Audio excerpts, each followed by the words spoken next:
Hello students, I am doctor Vinod Kamle. Last video के अंदर हम लोग ने सोल प्रोप्राइटरशिप के बारे में पढ़ा था कि सोल प्रोप्राइटरशिप क्या होता है और उसके फीचर्स के बारे में हम लोग ने देखा था। अभी इस पर्टिकुलर वीडियो में हम लोग देखने वाले हैं कि ये अगर बिजनेस हम लोग करते हैं तो उसके क्या मेरिट्स होते हैं, मतलब क्या एडवांटेजेस या बेनिफिट्स होते हैं ये बिजनेस के। तो लेट अस स्टार्ट। सबसे पहला मेरिट या एडवांटेज ये बिजनेस का ये है कि ये बिजनेस को फॉर्म करना या इस बिजनेस का फॉर्मेशन जो होता है काफी इजी होता है। फॉर्मेशन का मतलब क्या होता है? बिजनेस को सेटअप करना या बिजनेस को शुरू करना। अभी ये बिजनेस को शुरू करना बहुत इजी क्यों होता है? तो सबसे पहले ये बिजनेस के अंदर लीगल फॉर्मेलिटीज बहुत ही कम होती है। मतलब ये बिजनेस को रजिस्ट्रेशन नहीं करना पड़ता है, बहुत सारे पेपर्स जो होते हैं वो गवर्नमेंट अथॉरिटी को सबमिट नहीं करना पड़ता है। तो यहाँ पे लीगल फॉर्मेलिटी बहुत कम हो जाती है।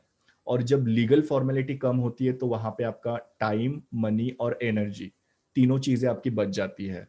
क्योंकि जब बड़े बड़े बिजनेस को सेटअप किया जाता है तो उसमें बहुत सारे लीगल फॉर्मेलिटी होते हैं, बहुत सारे डॉक्यूमेंट सबमिट करने पड़ते हैं, बहुत सारी अथॉर परमिशन लेनी पड़ती है और तब जाके वो बिजनेस शुरू होता है। पर यहाँ पे ये बिजनेस में ऐसा नहीं होता, यहाँ पे बहुत ही कम लीगल फॉर्मेलिटीज होती है बिजनेस को फॉर्म करने के लिए। यहाँ पे थोड़े से कैपिटल की जरूरत पड़ती है और ये कैपिटल इजीली ये प्रोप्राइटर क्या कर सकता है, खुद के पर्सनल सेविंग में से ला सकता है या अपने किसी रिलेटिव या फ्रेंड से बोरो कर सकता है, उधार ले सकता है या बैंक से लोन वगैरह ले सकता है। आजकल बैंक्स भी जो होती है वो बिजनेस करने के लिए इजीली लोन देती है। ओके, तो यहाँ पे कम कैपिटल की जरूरत पड़ती है, बहुत ज्यादा कैपिटल की जरूरत होती नहीं है। और कोई भी इंसान जो मेजर एज का होगा, मेजर एज का मतलब क्या होता है? 18 एज के ऊपर होगा और जो साउंड माइंडेड होगा, साउंड माइंडेड मतलब क्या? जिसकी मानसिक स्थिति अच्छी है, ओके, वो यहाँ पे ये बिजनेस को शुरू कर सकता है। तो एकदम सिंपल है बिजनेस को शुरू करने के लिए। बहुत ही कम लीगल फॉर्मेलिटीज, कम से कम कैपिटल, और जो पर्सन मेजर है और जिसका साउंड माइंड है वो ये बिजनेस को इजीली शुरू कर सकता है। सो formation is very easy, setup करना बहुत इजी होता है ये बिजनेस का। दूसरा है quick decision. Now quick decision का मतलब क्या होता है कि फास्ट डिसीजन लेना। ना ये जो कोई भी बिजनेस होने दो उसके अंदर क्विक डिसीजन होना बहुत जरूरी होता है। आप अगर डिसीजन लेने के लिए बहुत ज्यादा टाइम लगाओगे तो वो आपके लिए क्या हो सकता है, नुकसान करा सकता है आपके लिए, वो लॉस वगैरह हो सकता है आपके लिए। जैसे कि सपोज दिवाली आ रही है, तो दिवाली आ रही है तो कौन सा प्रोडक्ट बना के बेचना है, या आप लोगों को दिवाली के पहले से ही एडवांस में सोच के आपको वो प्रोडक्ट को बना के मार्केट में लाना है। अगर आप लोग उसके लिए बहुत ज्यादा टाइम लगाओगे डिसाइड करने के लिए तो दिवाली पास आ जाएगी और फिर बाद में वो प्रोडक्ट बना के आप मार्केट में लाओगे, तब तक वो दिवाली का सीजन खत्म हुआ रहेगा और लोग फिर आपके प्रोडक्ट को डिमांड नहीं करेंगे, तो आप लॉस में चले जाओगे। सो जितना क्विकली आप लोग बिजनेस डिसीजन ले सकते हैं उतना क्विकली आपको यहाँ पे लेना है, ताकि आप लोग अपॉर्चुनिटी को ग्रैब कर सको, मैक्सिमम प्रॉफिट कमा सको। नाउ सोल ट्रेडिंग बिजनेस में भी क्विक डिसीजन होता है, बिकॉज यहाँ पे कोई और नहीं होता है जिसके साथ हमको कंसल्ट करना पड़ता है। देखो, जब दो लोग मिलकर बिजनेस करते हैं तो एक दूसरे को पूछना पड़ता है। यहाँ पे एक अकेला ही इंसान होता है तो वो किसी एक्सपर्ट को या किसी पहचान वाले को वगैरह थोड़ा बहुत कंसल्टेशन कर सकता है, कभी कभी कंसल्टेशन नहीं भी करता है। कंसल्टेशन मतलब क्या? सलाह लेना। ओके, तो कभी कभी किसी किसी की सलाह लेता है, कभी कभी किसी की सलाह वो लेता नहीं भी है। ओके, दूसरा वो किसी को आंसरेबल नहीं है, मतलब कुछ गलत हो गया तो उसको किसी को जवाब देना ऐसा भी नहीं है। जब दो लोग मिलके बिजनेस करते हैं, अगर एक से कुछ गलती हो गई तो वो दूसरे को आंसरेबल होता है, पर यहाँ पे ऐसा बिल्कुल भी नहीं होता है, वो किसी के लिए आंसरेबल नहीं है। ओके, और जब भी पॉसिबल होगा वो क्या करता है, क्विक डिसीजन लेता है। क्विक डिसीजन मतलब कौन सा प्रोडक्ट बनाना है, कितने प्राइस में बेचना है, कौन से मार्केट में बेचना है, ऐसा वो क्विकली डिसीजन लेता है। और ये डिसीजन कभी कभी क्या होते हैं, प्रॉफिटेबल भी हो सकते हैं। मतलब आपने डिसाइड किया कि एक पर्टिकुलर प्रोडक्ट बना के बेचना है, वो प्रोडक्ट के लिए काफी ज्यादा डिमांड हो गई तो आपका वो डिसीजन क्या हो गया, प्रॉफिटेबल हो गया। ओके, सो इस तरीके से सोल ट्रेडर जो होता है वो क्विक एक्शन लेता है किसी भी चीज के मामले में, ज्यादा टाइम नहीं लगाता है और उसकी वजह से उसको उसका बेनिफिट भी अच्छा खासा मिलता है, मतलब इन शॉर्ट उसको ज्यादा प्रॉफिट हो सकता है। तो वो क्विकली डिसीजन लेता है और क्विकली डिसीजन की वजह से काफी बार उसको क्या होता है, अच्छा खासा प्रॉफिट भी हो सकता है। Maximum secrecy. ना सोल ट्रेडिंग बिजनेस में वो सोल ट्रेडर जो होता है वो खुद ही बिजनेस का ओनर भी है, बिजनेस का मैनेजर भी वो अकेला ही है। मतलब वही बिजनेस को में कैपिटल इन्वेस्ट कर रहा है, वही बिजनेस की एक्टिविटीज को मैनेज भी कर रहा है। तो ऑब्वियसली जब हमारा खुद का बिजनेस होता है तो हम लोग अपने बिजनेस के जो सीक्रेट्स होते हैं वो किसी को डिस्क्लोज नहीं करते, किसी को मतलब कि थर्ड पार्टी को, थर्ड पार्टी मतलब आउटसाइडर्स, बाहर के लोगों को हम लोग अपने बिजनेस के सीक्रेट्स बताएंगे नहीं। जैसे कि सपोज मेरा प्रॉफिट क्यों बढ़ रहा है, या मेरे प्रोडक्ट की स्पेशलिटी क्या है, मेरा प्रोडक्ट जो है लोगों को क्यों अच्छा लगता है, ऐसा क्या अलग है मेरे प्रोडक्ट में, ये मेरे सारे जो बिजनेस के सीक्रेट्स है वो मैं किसी को बताऊंगा नहीं। ओके, सो सोल ट्रेडर किसी को भी अपने बिजनेस के सीक्रेट्स डिस्क्लोज नहीं करता है या बताता नहीं है, स्पेशली जो थर्ड पार्टी आउटसाइडर्स वगैरह होते हैं वो। क्योंकि क्या होता है कि आपके सीक्रेट अगर लोगों को पता चल गए तो वो लोग उसका अनड्यू एडवांटेज ले सकते हैं, वो लोग आपको कॉपी करके आपके कस्टमर जो है वो आपके पास से वो लोग ले सकते हैं। तो यहाँ पे सोल ट्रेडर अपने बिजनेस के जो सीक्रेट्स है वो किसी को डिस्क्लोज नहीं करता है। दूसरी चीज, उसको अपना बुक्स ऑफ अकाउंट भी पब्लिश नहीं करना पड़ता है। अभी इसका मतलब क्या है, जो बड़ी बड़ी कंपनीज होती है वो क्या करते हैं, पब्लिक से पैसा कलेक्ट करते हैं। मैं आप लोगों को आगे पढ़ाऊंगा जॉइन स्टॉक कंपनी के बारे में, तभी मैं आप लोगों को डिटेल में बताता हूँ। अभी सिर्फ शॉर्ट में इतना समझ लो कि बड़ी बड़ी कंपनीज क्या करती है, पब्लिक से पैसा लेती है, मतलब कैपिटल कलेक्ट करती है, और इसकी वजह से उनको क्या करना पड़ता है, अपना बुक्स ऑफ अकाउंट दिखाना पड़ता है। बुक्स ऑफ अकाउंट मतलब उनको अपना profit and loss, balance sheet public को दिखानी पड़ती है न्यूज़पेपर के थ्रू वगैरह। तो कंपनी को कितना प्रॉफिट हो रहा है, कितना लॉस हो रहा है, कंपनी के असेट्स कितने हैं, लायबिलिटीज कितनी है, ये पब्लिक को पता चलता है। ओके, पर सोल ट्रेडर जो होता है वो अपना बुक्स ऑफ अकाउंट पब्लिश नहीं करता, बिकॉज सोल ट्रेडर खुद का कैपिटल खुद ही लाता है। ओके, तो उसको अपना बुक्स ऑफ अकाउंट किसी को डिस्क्लोज करने की जरूरत नहीं पड़ती है। देखो, आप आपका अगर बुक्स ऑफ अकाउंट किसी को डिस्क्लोज करते हो तो काफी बार कॉम्पिटिटर्स जो होते हैं वो आपका अनड्यू एडवांटेज ले सकते हैं। सो ये सोल ट्रेडर को अपना बुक्स ऑफ अकाउंट किसी और को दिखाना नहीं पड़ता या पब्लिक को दिखाना ही नहीं पड़ता है कैपिटल कलेक्ट करने के लिए, बिकॉज ये खुद का कैपिटल खुद ही लाता है। और इन दोनों चीजों की वजह से यहाँ पे मैक्सिमम सिक्रेसी होती है। देखो, पहला तो मैंने आपको बताया कि अपने बिजनेस के सीक्रेट्स थर्ड पार्टी को डिस्क्लोज नहीं करता है, और दूसरा मैंने आप लोगों को बताया कि अपना कैपिटल कलेक्ट करने के लिए बुक्स ऑफ अकाउंट भी उसको पब्लिश करना पड़ता नहीं है, क्योंकि वो खुद का कैपिटल खुद ही लाता है, पब्लिक से लाते नहीं है। जब हम लोग पब्लिक से कैपिटल लेते हैं तो हम लोग को पब्लिक को अपना बुक्स ऑफ अकाउंट दिखाना पड़ेगा कि हमारा प्रॉफिट इतना है, हमारा लॉस इतना है, तब जाके पब्लिक आपको कैपिटल देगी। पर यहाँ पे ऐसा होता नहीं है, और ये दो चीजों की वजह से यहाँ पे मैक्सिमम सिक्रेसी होती है, जो बिजनेस के लिए काफी ज्यादा अच्छी रहती है। बिकॉज बिजनेस के सीक्रेट अगर किसी को पता चल गए तो वो आपके लिए लॉस करा सकते हैं। Direct effort and reward relationship. Now effort का मतलब क्या होता है, मेहनत, और रिवॉर्ड का मतलब क्या होता है, profit. Okay, now soul trader जो होता है वो अगेन जैसे बिजनेस का ओनर और मैनेजर खुद ही होता है।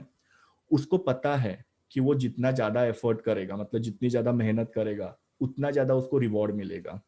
मतलब वो अगर 4 घंटे काम करेगा तो उसको 8,000 रुपये प्रॉफिट मिलेगा, 8 घंटे काम करेगा तो उसको शायद तक 15,000 रुपये प्रॉफिट मिलेगा, 12 घंटे काम करेगा तो 20,000 प्रॉफिट मिलेगा। तो उसको पता है कि there is a direct relation between effort and reward. जितना ज्यादा एफर्ट करेगा उतना ज्यादा उसको रिवॉर्ड मिलेगा, जितना ज्यादा काम करेगा उतना ज्यादा उसको प्रॉफिट मिलेगा। और इसके लिए वो क्या करता है, हार्डवर्क करता है। और हार्डवर्क क्यों करता है, ताकि वो अच्छा खासा प्रॉफिट कमा पाए। तो यहाँ पे डायरेक्ट एफर्ट और रिवॉर्ड रिलेशन है। डायरेक्ट रिलेशन का मतलब क्या होता है, ये भी बढ़ रहा है, ये भी बढ़ रहा है। सो जब दोनों चीजें एक ही दिशा में जाते हैं, या दोनों चीजें जब बढ़ते हैं, तो उसको हम लोग क्या बोलते हैं, डायरेक्ट रिलेशन। और ये डायरेक्ट रिलेशन किसके बीच में है, एफर्ट और रिवॉर्ड के बीच में, कि ये भी बढ़ रहा है तो ये भी बढ़ रहा है। तो सोल ट्रेडर क्या करता है, मैक्सिमम एफर्ट करता है, मैक्सिमम हार्डवर्क करता है, ताकि उसको मैक्सिमम प्रॉफिट मिले। सो ये यहाँ पे एक एडवांटेज है, जितनी मेहनत करेगा उतना उसको प्रॉफिट मिलेगा। फ्लेक्सिबिलिटी। ना फ्लेक्सिबिलिटी का मतलब क्या होता है, चेंज। आप बिजनेस में चाहिए वैसे बदलाव ला सकते हो, चेंजेस ला सकते हो। ओके, क्योंकि ये अकेला इंसान है, अकेला ही डिसीजन मेकर है, तो सिचुएशन के हिसाब से वो डिसीजन ले सकता है। मतलब कैसे सिचुएशन है उसको ध्यान में रख के वो अपना बिजनेस का डिसीजन लेता है। सपोज उसको ऐसा लगा कि मेरा बिजनेस बहुत अच्छा चल रहा है एक पर्टिकुलर एरिया में, तो वो अपने बिजनेस को आगे एक्सपैंड भी कर सकता है। मतलब पहले मैं एक छोटे से एरिया में बिजनेस को करता था, अभी मैं धीरे धीरे अपने बिजनेस को एक्सपैंड कर रहा हूँ, बिकॉज मेरा बिजनेस काफी ज्यादा अच्छा चल रहा है। ओके, सो सिचुएशन के हिसाब से उसने बिजनेस को एक्सपैंड किया। दूसरा, वो बिजनेस की लाइन को चेंज कर सकता है। मतलब उसको ऐसे लगता है कि इस बिजनेस में इतना प्रॉफिट नहीं है तो मैं दूसरा बिजनेस करूं, उसको बोलते हैं changing the line of business. तो अगेन उसने सिचुएशन के हिसाब से बिजनेस की लाइन को चेंज किया, कि ये बिजनेस में प्रॉफिट नहीं था तो दूसरा बिजनेस उसने शुरू किया। तीसरा है वो बिजनेस की पॉलिसीज को भी चेंज कर सकता है। पॉलिसीज का मतलब क्या, रूल्स एंड रेगुलेशन। जैसे कि सपोज वो पहले उधारी में गुड्स बेचता था, 3 महीने की उधारी में, अभी उन्होंने क्या किया, सिर्फ 1 महीने की उधारी में ही गुड्स बेचते हैं। या दूसरे कोई भी बिजनेस के जो रूल्स वगैरह होते हैं, वो रूल्स उसने क्या किए, चेंज किए डिपेंडिंग ऑन द सिचुएशन। और वो कभी कभी क्या कर सकता है, अपने बिजनेस को क्लोज डाउन भी कर सकता है। मतलब उसको ऐसा लगता है कि बिजनेस अच्छे से नहीं चल रहा है तो क्लोज करना। तो देखो बिजनेस में कितनी सारी फ्लेक्सिबिलिटी है। बड़े बड़े बिजनेस में ऐसा नहीं होता है। बड़े बड़े बिजनेस में बिजनेस को एक्सपैंड करने के लिए, चेंज करने के लिए, क्लोज करने के लिए काफी सारी फॉर्मेलिटीज करनी पड़ती है। बट यहाँ पे एक अकेला डिसीजन मेकर होने की वजह से वो सिचुएशन के हिसाब से अपने बिजनेस को एक्सपैंड भी कर सकता है, चेंज भी कर सकता है, या फिर क्लोज भी कर सकता है। तो ये सबको फ्लेक्सिबिलिटी बोला जाता है। नेक्स्ट है लोअर कॉस्ट। इस बिजनेस के अंदर कॉस्ट बहुत कम होता है। कॉस्ट मतलब क्या, जो भी खर्चा वगैरह होता है वो। ना यहाँ पे सोल ट्रेडर जो होता है बिजनेस का मैनेजर होता है। तो वो बिजनेस की एक्टिविटीज को कंट्रोल करता है। नो, बिजनेस की एक्टिविटीज को कंट्रोल करना मतलब क्या, कि भाई कोई वेस्टेज वगैरह नहीं होने देना वगैरह, ये सब चीजें वो देखता है। ओके। हर एक चीज की अटमोस्ट केयर लेता है। अटमोस्ट मतलब क्या, काफी सारी केयर लेना, कि कुछ टूटना फूटना नहीं चाहिए, कोई भी चीज वेस्ट नहीं होनी चाहिए। जैसे कि दोपहर का समय है तो थोड़ा सा लाइट बंद कर देना, या शॉप के अंदर कोई नहीं है तो फैन बंद कर देना। सो जहां जहां इलेक्ट्रिसिटी बचाना पॉसिबल है, जहां जहां खर्चे बचाना पॉसिबल है, तो हर एक चीज को वो क्या करता है, अटमोस्ट केयर लेके एक्टिविटीज को कंट्रोल करता है। और जैसे मैंने आपको बोला कि वेस्टेज कम करता है, खर्चा कम करने की कोशिश करता है। बिकॉज उसको पता है कि जितना भी खर्चा होगा, जितना भी वेस्टेज होगा, वो उसके खुद के पॉकेट में से जाने वाला है। इसके लिए वो हर एक चीज की क्या करता है, अटमोस्ट केयर लेता है। हर एक एक्टिविटी को प्रॉपर कंट्रोल करता है कि भाई ये एक्टिविटी की वजह से हम लोग को लॉस हो रहा है, तो वो क्या करता है, वो एक्टिविटी के ऊपर टाइमली एक्शन लेके उसको वो जो लॉस होने वाला रहता है उससे वो बचता है या बचाता है अपनी एक्टिविटीज को। तो इस हिसाब से क्या होता है, उसका कॉस्ट जो होता है, कॉस्ट काफी ज्यादा कम हो जाता है। ओके। बड़े बड़े बिजनेसेस में क्या होता है कि कॉस्ट थोड़ा ज्यादा होता है, वहां पे वेस्टेज वगैरह होने के चांसेस ज्यादा होते हैं, एक्सपेंसेस वगैरह ज्यादा होते हैं। पर ये बिजनेस में वेस्टेज भी कम है, एक्सपेंसेस भी कम है। क्यों? बिकॉज वो हर एक चीज का क्या कर रहा है, प्रॉपर केयर ले रहा है, हर एक एक्टिविटी को कंट्रोल करने की कोशिश कर रहा है। तो ये दो चीजों की वजह से यहाँ पे क्या हो रहा है, ये दो चीजों की वजह से वेस्टेज और एक्सपेंसेस कम हो रहे हैं, जिसकी वजह से बिजनेस का कॉस्ट कम हो रहा है। एफिशिएंसी। नाउ एफिशिएंसी का मतलब क्या होता है, कम खर्चा करना, कम वेस्टेज करना। कम वेस्टेज को हम लोग बोलते हैं एफिशिएंसी। तो कम से कम वेस्टेज के अंदर हमको क्या करना है, ज्यादा से ज्यादा प्रोडक्शन करना है।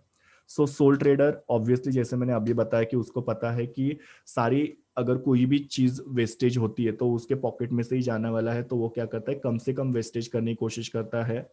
वो टाइम का, मनी का, मटेरियल का और एफर्ट्स का, सबका वेस्टेज कम करने की कोशिश करना। मतलब जहां पे वो पैसे को बचा सकता है वहां पे बचाने की कोशिश करता है। टाइम को जहां जहां बचा सकता है वहां पे टाइम को भी बचाने की कोशिश करता है। ओके। मटेरियल अगर सपोज कहीं पे कम लग रहा है तो वो कम से कम मटेरियल यूज करके ज्यादा ज्यादा प्रोडक्शन करने का कोशिश करेगा। एफर्ट्स मतलब जहां पे कम से कम मेहनत में कोई भी काम अगर हो सकता है तो वो करने की वो कोशिश करता है। तो वो देखो हर एक चीज में अपना वेस्टेज कम करने की कोशिश कर रहा है। और वेस्टेज जब कम होता है तो ऑब्वियसली आपकी एफिशिएंसी बढ़ जाती है। एफिशिएंसी मतलब आप ज्यादा प्रोडक्शन कर पाते हो, या आपका प्रॉफिटेबिलिटी बढ़ जाता है। बिकॉज देखो आपने मनी बचाया तो ऑब्वियसली आपका प्रॉफिट बढ़ गया। आपने आपका टाइम सेव किया तो वो टाइम को आप लोग कहीं और यूज कर सकते हो, जिससे आपका अगेन प्रॉफिटेबिलिटी बढ़ सकता है। आपने आपका मटेरियल और एफर्ट्स को भी सेव किया तो उसकी वजह से भी आपका प्रॉफिटेबिलिटी बढ़ गया। ओके। सो आपको क्या करना है कि आपका प्रॉफिट या आपका प्रोडक्टिविटी बढ़ाना है और आपके वेस्टेज को कम करना है। तो सोल ट्रेडर ये काफी अच्छे से कर सकता है। Close contact with customers and employees, ये सबसे ज्यादा इंपॉर्टेंट होता है। देखो सोल ट्रेडर जो होता है वो क्या करता है, अपने कस्टमर्स के साथ और एम्प्लॉयज के साथ बहुत अच्छा रिलेशन रख सकता है। और एम्प्लॉयज और कस्टमर के साथ अच्छा रिलेशन मेंटेन करोगे तो ये आपके बिजनेस के ग्रोथ के लिए काफी अच्छा होता है। ओके। वो दोनों के साथ अच्छा रिलेशन मेंटेन करता है। सबसे पहले हम लोग देखते हैं कि एम्प्लॉयज के साथ वो कैसे अच्छा रिलेशन मेंटेन करता है। तो एक छोटा सा बिजनेस है, तो उसके यहाँ पे जो भी एम्प्लॉयज काम करते हैं वो एम्प्लॉयज की जो भी प्रॉब्लम्स वगैरह होंगे, जैसे कि सपोज उनको एडवांस चाहिए कुछ पैसा, या उनको छुट्टी चाहिए, लीव वगैरह चाहिए, तो वो क्या करता है, उनको एडवांस दे देता है या छुट्टी वगैरह दे देता है। जिसकी वजह से एम्प्लॉयज क्या हो जाते हैं, सेटिस्फाई हो जाते हैं या वो हैप्पी हो जाते हैं। और जब एम्प्लॉयज आपके सेटिस्फाई होते हैं तो ऑब्वियसली आपके बिजनेस की एफिशिएंसी बढ़ती है, मतलब वो कम से कम खर्चे में ज्यादा से ज्यादा प्रोडक्शन करने की कोशिश करेंगे। सो आपके एम्प्लॉयज यहाँ पे हैप्पी हो गए। दूसरा, आपके कस्टमर्स भी हैप्पी होते हैं। कैसे? बिकॉज सोल ट्रेडर जो होता है वो लोकल कस्टमर्स के साथ डील करता है। लोकल कस्टमर मतलब क्या? आजू बाजू में रहने वाले ही लोगों के साथ डील करता है। तो उसको पता होता है कि कस्टमर को क्या अच्छा लगता है, क्या अच्छा नहीं लगता है। जैसे कि सपोज आप लोग कहीं पे कुछ भी खाने पीने के लिए चीजें वगैरह खरीदने के लिए जाते हो, तो वो शॉपकीपर को पता होता है कि आपको कौन सी चीजें अच्छी लगती है या कौन सी चीजें नहीं अच्छी लगती। जैसे आप पानी पूरी खाने के लिए जाते हो या कोई भी चाट वगैरह खाने के लिए जाते हो, तो उनको पता होता है। आप जब सपोज 4 दिन लगातार उस शॉप में जाते हो तो उसको पता चलता है कि आपको कितना तीखा लगता है, या आप कितनी क्वांटिटी वगैरह लेते हैं, या आपको किस तरीके से वो गुड्स बांध के चाहिए रहता है या खाना रहता है वगैरह, वो सब उनको पता चल जाता है। और ये आपने ऑब्जर्व भी किया होगा। ओके। सो सोल ट्रेडर जो होता है वो क्या करता है? अपने रेगुलर कस्टमर्स के साथ डील करता है। डील करना मतलब चीजों को बेचना। और उसके वजह से उसको पता होता है कि एक पर्टिकुलर कस्टमर को क्या अच्छा लगता है और क्या अच्छा नहीं लगता है। उसके हिसाब से वो क्या करता है? कस्टमर की नीड्स को फुलफिल करता है। ओके। जैसे उसको पता चला कि मुझे ये चीज अच्छी लगती है, तो वो अपने शॉप के अंदर वो चीज को रखेगा, वो या फिर वो चीज मुझे ऑफर करेगा। उससे क्या होगा? कस्टमर का सेटिस्फेक्शन होगा। और कस्टमर जब सेटिस्फाई होते हैं तो कस्टमर की लॉयल्टी बढ़ती है। मतलब कस्टमर आपके यहाँ से प्रोडक्ट बार बार खरीदते हैं। लॉयल मतलब कि ईमानदार। तो कस्टमर की लॉयल्टी बढ़ेगी, वो लोग बार बार आपके प्रोडक्ट को परचेस करेंगे, तो आपका सेल बढ़ेगा।